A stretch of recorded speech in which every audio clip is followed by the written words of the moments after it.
জানি যে এই সময়টাতে অফিসে যাবার প্রচণ্ড তাড়া, তৈরি হচ্ছেন কিংবা পথে আছেন, যেখানেই হন।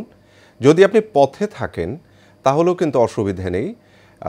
এশিয়ান টেলিভিশনের লাইভ স্ট্রিমিং যেটি রয়েছে ইউটিউবে, সেখানে আপনি সার্চ দিতে পারেন, গুগলে সার্চ দিতে পারেন। সেখানে কিন্তু লাইভ আমরা হাতে পৌঁছে দিচ্ছি। আসলে টেলিভিশন মাধ্যমটা শুধুমাত্র একটি চারকোনা বাক্সের মধ্যে সীমাবদ্ধ নয়, এটি সব জায়গায় সবার হাতে হাতে পৌঁছে গেছে। তাই বলছি কি, যে যেখানে আছেন চলুন একটু সংবাদের সঙ্গে থাকি। আর প্রতিদিনের খবরগুলো তো আমরা জানিয়ে দিই। আজকের সংবাদপত্রে যেগুলো আলোচনায় এসেছে, যেসব খবরগুলো পাশাপাশি রেখে আমরা নানান সংবাদপত্রের হেডলাইনগুলো নিয়ে আলোচনা করি, কারণ একই সংবাদপত্রে সব ধরনের খবর তো আমরা পাই না। ফলে সব কিছু একত্রিত করে আমরা চাই আপনাদের হাতে তুলে দিতে। রবিবারের আজকের তারিখটা তো জানেন, 28শে সেপ্টেম্বর, আর ওদিকে আশ্বিনের হলো 13 তারিখ, 1432 বঙ্গাব্দ। আজকে সকালের এশিয়ান সংবাদ বিশ্লেষণের সবাইকে স্বাগতম। ডক্টর মঞ্জুরুল হক রয়েছে আপনাদের সঙ্গে। শুরুতেই একটি হেডলাইন আমাদের দৃষ্টি কেড়েছে, সেটি হচ্ছে বিশ্ব নেতাদের সমর্থন ডক্টর ইউনূসকে। ছবিটি দেখছি আমরা দেশ রূপান্তরের প্রথম পাতায়।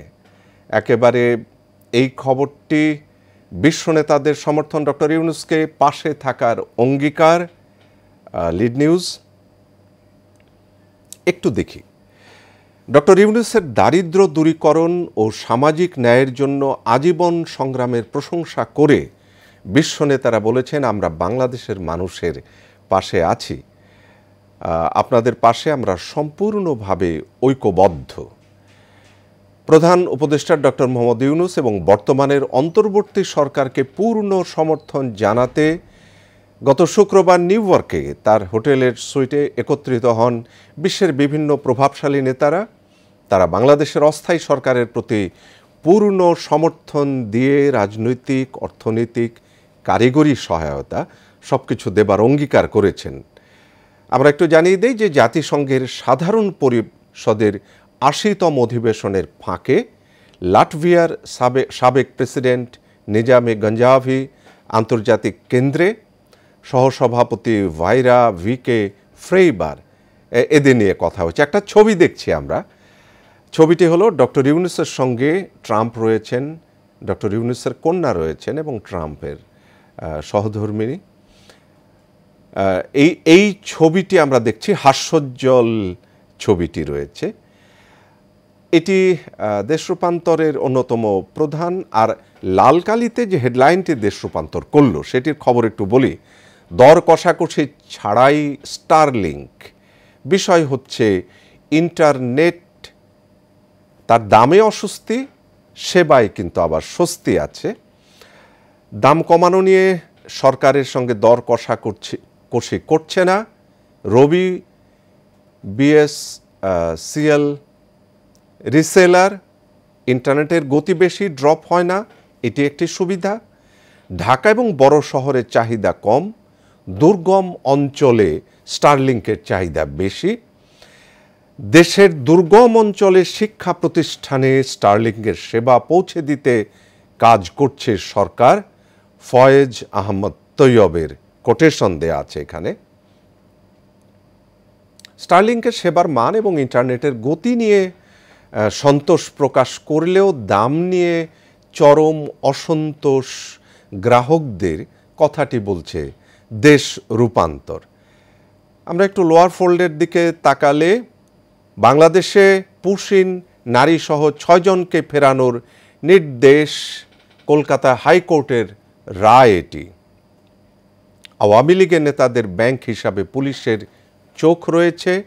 স্বজনরাও তালিকায়, লেনদেনের তথ্য চেয়ে বাংলাদেশ ব্যাংক এবং দুদকের চিঠি। আরেকটি খবর আজকে, আজ হজ প্যাকেজ ঘোষণা করছে, কম খরচ, মানে খরচটা কমবে বলে আশা করা যাচ্ছে, কমছে খরচ। সরকারকে 2টি প্যাকেজ প্রস্তাব করবে কমিশন জুলাই সনদ বাস্তবায়ন প্রসঙ্গে। সংশয় কাটেনি এখনও। 5ই অক্টোবর রাজনৈতিক দলগুলোর সাথে ফের বৈঠকে বসতে পারেন কমিশন। সুপারিশ সর্বস্ব মানবাধিকার কমিশন আর নয়, নাগরিক সংলাপে বক্তব্য রেখেছেন বক্তারা। আর খেলার খবরটি দিচ্ছি, আজকে প্রথম ভারত পাকিস্তান ফাইনাল, এই খবরটি। আর এদিকে একটা খবর আমাদের বেশ দৃষ্টি কেড়েছে সময়ের আলোর শেষের পাতায়। সমাজ সেবার নামে ভিউ বাণিজ্য। চুল কাটার জেরে হালিমুদ্দিনের পরিবারের মামলা। এ ধরনের কাজ মানুষের মৌলিক অধিকার, ব্যক্তি স্বাধীনতা এবং আত্মমর্যাদার উপরে প্রচণ্ড আঘাত। কদিন যাবতীয় আমাদের সামাজিক মাধ্যম এবং পত্রিকাগুলোতে একটি ছবি এসেছে, প্রিয় দর্শক জানেন। সমাজসেবার নামে ভিউ বাণিজ্যের অভিযোগ করেছে ইউটিউবার ফেসবুক পেজ ব্যবহারকারীদের বিরুদ্ধে। সমাজসেবা করতে গিয়ে তারা দরিদ্র মানুষের মৌলিক অধিকার, ব্যক্তির স্বাধীনতা, আত্মমর্যাদার ওপর চরম আঘাত হানছেন বলে মানবাধিকার সংগঠনগুলো বলছে। ছবিটি দেখছেন আপনারা, এই ছবিটি হচ্ছে একজন বাউল শ্রেণীর মানুষ যিনি, যার বড় দাড়ি, বড় চুল, তার চুলগুলো ধরে কেটে দেওয়ার এই যে তার অধিকারে হস্তক্ষেপ, এটিকে বলা হচ্ছে ভিউ বাণিজ্য। প্রিয় দর্শক, কারো অধিকারী হাত দেবার ক্ষমতা আসলে কারোর নেই। যিনি যে জীবনাদর্শন পালন করেন তাকে সেই জীবনাদর্শন পালন করতে দিতে হবে, এটি কল্যাণকর রাষ্ট্রের কথা। আর ওদিকে পূজা মণ্ডপে প্রতিমার শরীরে শেষ মুহূর্তে রং তুলির কাজও শেষ, প্যান্ডেল থেকে শুরু করে লাইটিং, শিল্পীদের সাজসজ্জার কাজ শেষ। শারদীয় উৎসবের মহাষষ্ঠী, শঙ্খ ও উলুধ্বনিতে দেবী দুর্গাকে বরণ করবে সনাতন ধর্মাবলম্বীরা। দেশ গড়তে একযোগে কাজ করার আহ্বান মাননীয় প্রধান উপদেষ্টার। শারদীয় দুর্গোৎসবের এই খবরটি। প্রিয় দর্শক, আমরা একটা ছোট্ট বিরতিতে যাব।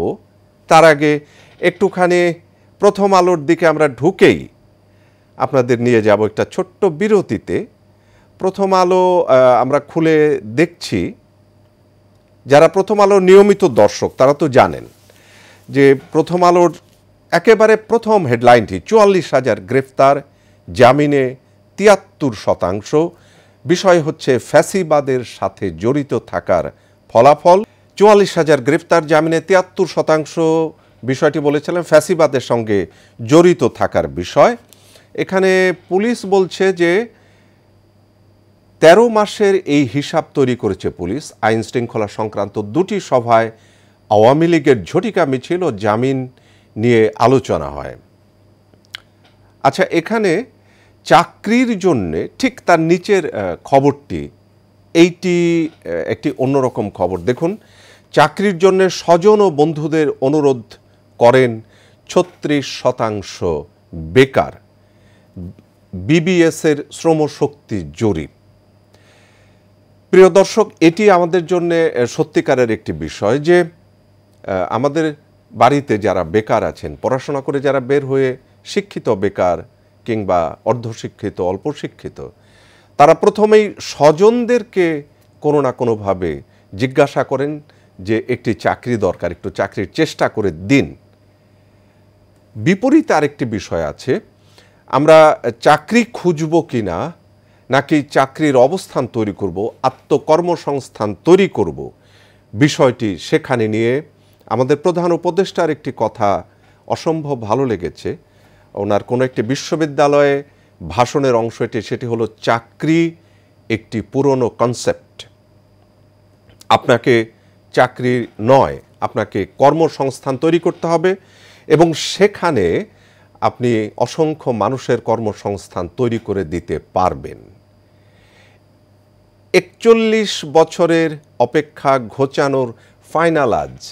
যারা খেলা প্রিয় দর্শক তাদেরকে জানিয়ে দিই যে এই খবরটি হলো আমাদের প্রথম আলোতেই দেখছি আমরা। লড়াইটা এখন অসম, প্রতিদ্বন্দ্বিতার ঝাঁঝও সে আগের মতো নেই। এক দলের অধিনায়ক তো বলেই দিয়েছেন যে ঐতিহ্যের ভার বহন করে এখন দ্বৈরথ নাকি নেই আর। সর্বোচ্চ শেষ 6 ম্যাচে এক পক্ষের স্কোর লাইন 0। কেউ কেউ বরং এগিয়ে বলছেন ভুল কি বলেছেন। আজ দুবাইতে আন্তর্জাতিক ক্রিকেট স্টেডিয়ামে শুরু হতে যাওয়া এশিয়া কাপ ফাইনাল বহু প্রতীক্ষিত।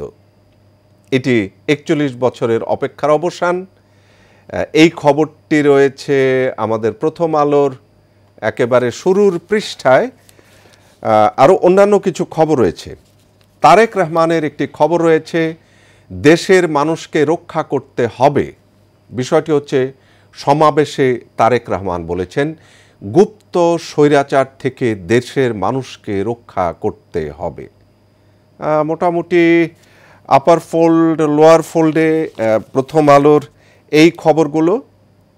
আর একেবারে নিচে আসুন, একটি নৃশংস ছবি।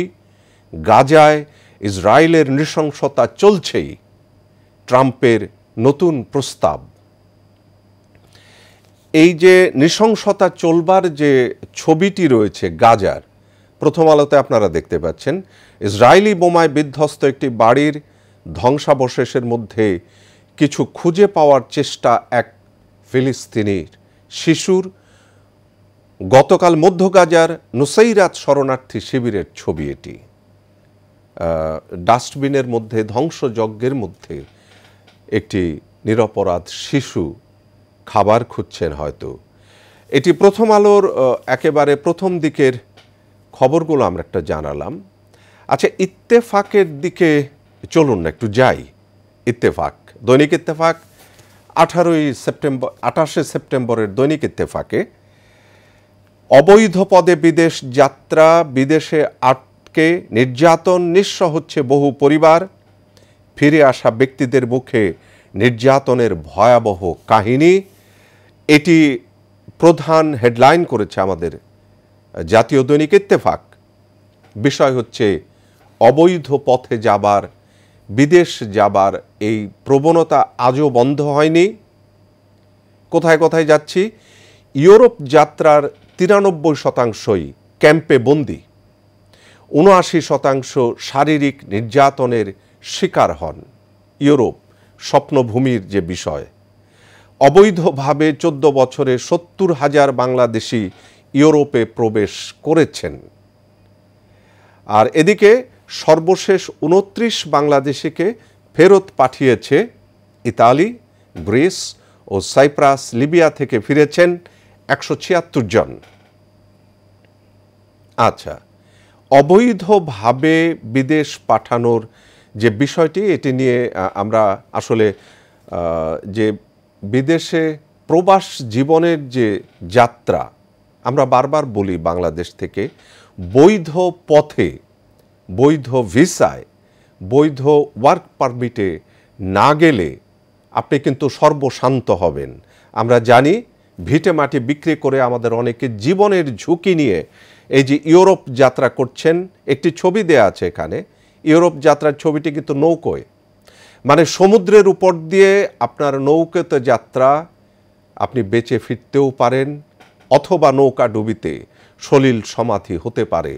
তবুও আমরা বিদেশ যাব, মানে আমাদের যেতে হয়, কিন্তু সেটি একটি মানে একটি যোগ্য পথে, আইন সিদ্ধ পথে পা বাড়ান, না হলে জীবন চলে যায়, বাড়ির মানুষজন সর্বশান্ত হয়।